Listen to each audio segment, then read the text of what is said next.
આજની ભાગદોડવાળી જિંદગીમાં વાહનોની સંખ્યા તો વધી ગઈ છે, પરંતુ ટ્રાફિકના નિયમો અંગે લોકોમાં જાગૃતતા નહિવત પ્રમાણમાં જોવા મળે છે।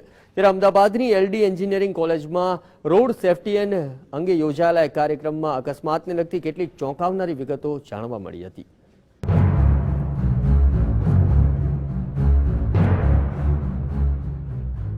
વાહન ચલાવતા ચલાવતા ફોન પર વાત કરવી એક ગુનો પણ છે અને તેમાં જીવનું જોખમ પણ રહેલું છે।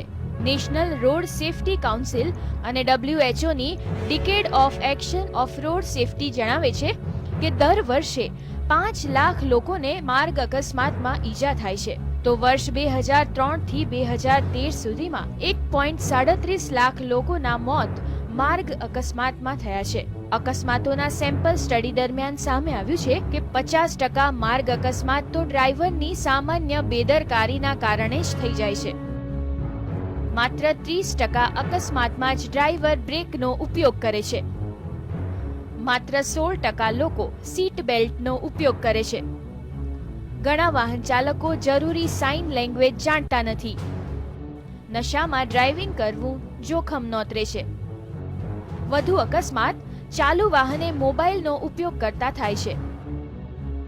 નશો કરીને વાહન ચલાવવું પોતાની સાથે બીજા માટે પણ જોખમી સાબિત થાય છે, તો સીટ બેલ્ટ કેટલો ઉપયોગી છે તેવી તમામ બાબતો પર આ કાર્યક્રમમાં માહિતી આપવામાં આવી હતી। આપણે કહેવાથી જો થતું હોય તો દરેક બુકમાં લખેલું છે, આપણે રોડ પર હજારો પોસ્ટર જોયા, બેલ્ટ પહેરો, બેલ્ટ પહેરો, બેલ્ટ પહેરો, પણ એ થતું નથી। ત્યારે અમે વિચાર કર્યો કે જો આ મેસેજ ટ્રાન્સફર કરવો હશે તો એક એજ્યુકેશન છે, એક્સપિરિયન્સ અને એન્ગેજમેન્ટ, એટલે અમે સ્ટુડન્ટ્સ જે અહીંયા આવે છે એમની જોડે અમે નાના ગ્રુપ ડિસ્કશન કરીએ, એમને સ્ટુડન્ટ પ્રોજેક્ટ અમારી ઓફિસમાં આપીએ, સેફટી વિશે એમને ગાઈડ કરીએ, આ રીતે એને એન્ગેજ કરીએ કે જાતે સમજી શકે। ટ્રાફિકના નિયમોનું યોગ્ય પાલન કરવામાં આવે તો અકસ્માતની સંખ્યામાં ઘટાડો થઈ શકે છે અને ઓવર સ્પીડમાં વાહન ન ચલાવાય તો વિસ્મય કાંડ જેવી ઘટનાઓ પણ ટાળી શકાય છે। કેમેરામેન કનુ ભરવાડ સાથે ઝલક અત્યારુ, GSTV અમદાવાદ।